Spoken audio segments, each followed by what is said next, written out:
Alright, so this is the Go Fast camper that we chose to go with. Basically, long story short, we went to Overland Expo West in 2019 and got a chance to look at some of these wedge camper manufacturers. Spent a lot of time demoing basically all the units that were available at the time, and just kind of fell in love with these ones. They're super light, one of the lightest, if not the lightest, wedge camper design. They're also one of the more affordable ones. They start out at under $7,000, which sounds pretty pricey when you're considering just a fiberglass camper shell or something like that.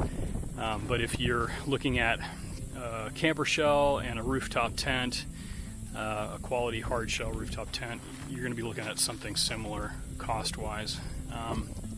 So our old setup, if you've seen our other videos or checked out the blog, our old setup worked fantastic for our family. With one exception, was that in inclement weather, when we're traveling for long periods of time, it was pretty cumbersome. We weren't able to have a lot of room to get out of the elements. So this is a huge upgrade as far as that goes, because with the Go Fast camper and truly most wedge campers, you can access the upper tent portion from below, and these panels here on the Go Fast, these panels and this center black one are completely removable. You can stack them up and leave them in the nose and totally stand up in there. There's a huge amount of room between the truck bed, even standing on the platform, which raises us up 9 inches. We've got plenty of headroom to move around in there, change clothes, cook if we have to. It's a great setup. The Go Fast has this steel space frame, kind of racing inspired design that we really liked, with these huge aluminum side panels all the way around. So another big benefit to that setup is that you can access gear from all sides of the truck really easily, just by opening the hatch. And right now we could all three fit up there and sleep up there if needed, depending on if you've got like dogs or something that you want to keep down below. We right now have basically cut our old sleeping platform in half. If you've seen our previous sleeping platform design, this is the exact same one. We just removed the right-hand drawer and storage space over there. One thing also that you'd notice is that we've got the fridge inside. We really only leave it inside if we're traveling or pulling into camp late. What we've done is we've added a DC hookup over there to plug the fridge in while we're driving, and then we've got the original DC plug out below mounted to the bumper, so we just pull the whole fridge out, set it on the side, and we've got lots of room in there to sit and relax and hang out. Yeah, so I'll put the ladder up. That's how we normally get in and out, because the kiddo goes to sleep before us, and she sleeps on the platform down there below. So I'll get that set up and show you guys around. Alright, so this is kind of the established camp setup.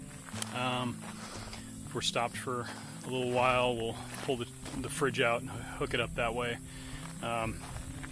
Stove is still in the same place it's been. That tank over there is our new water setup. I'm excited to show you guys that. We'll have a post out and probably a video here pretty soon on that. This is the ladder from GFC. It hooks into the kind of aluminum T-track extrusion here, and super solid connection. Just hooks over the lip. That is another benefit of the Go Fast, is this T-track extends the entire length of the bottom half and the top half of the tent. So you can mount accessories, like we've got the GFC adapter for our old Yakima round bars, and that's our WeBoost antenna mounted on the side there. Tent fabric is super stout. This is the zippered for the exterior doors, they zip all the way down over this lip here to keep the weather out, and any rain that does hit the side of the tent drops down into this kind of gutter system and runs out either the front or the rear of the camper. And then of course mesh bug netting there. If you order the side entry option, they give you two now, one on each side, so lots of options there for entry in addition to this rear entry door, and then there's two windows up front for ventilation, so huge amount of ventilation. Not really sure if we're going to even miss the max fan that we had in our old camper shell, but this is the sleeping platform of the tent.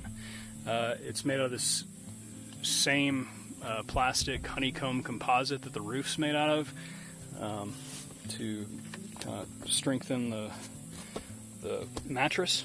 The mattress does take some getting used to. It's pretty firm. It's a 2-inch mattress, so obviously not as cush as our old setup if you've seen our other video on our old 6-inch memory foam. But in about 3 days we got used to it, and we're plenty comfortable in the month that we traveled in the Go Fast so far. These 3 panels can be rotated and configured in whatever way works best for your truck camping setup. So this longer panel can go on either side with the 2 smaller panels like this, or you can put the smaller panels in the middle if that works better for you for some reason. We tend to use it in this format just because the kiddo can then climb up in the morning with us. Yeah, and then there's a bungee up front that pulls the tent fabric in as you close the camper. There's a little carabiner there that you can unhook when you're actually set up for camp. I'm just down here at one of my favorite fishing spots, dual fishing after this video, but that's the Go Fast. We're really loving the setup. I'm sure I've probably forgotten something. Oh yeah, I was going to show you kind of what it looks like to stand up inside. So I'll pop this panel. Well, kind of hard to do with one hand. All right, and there. So that's what we did on our month-long trip. It was pretty easy to just climb in from the outside, but definitely love the option to enter from the side since the kiddo sleeps on the platform and falls asleep before we do. So we can just sneak in. All right, yeah. If I forgot anything, be sure to drop a comment down below. We'll have content on the GFC and our new setups, kind of tweaking a little bit of the gear to better suit the wedge camper design from our previous setup. So again, stay tuned for more of that. But thanks for watching. I'm gonna go do some fishing. We'll see you guys next time.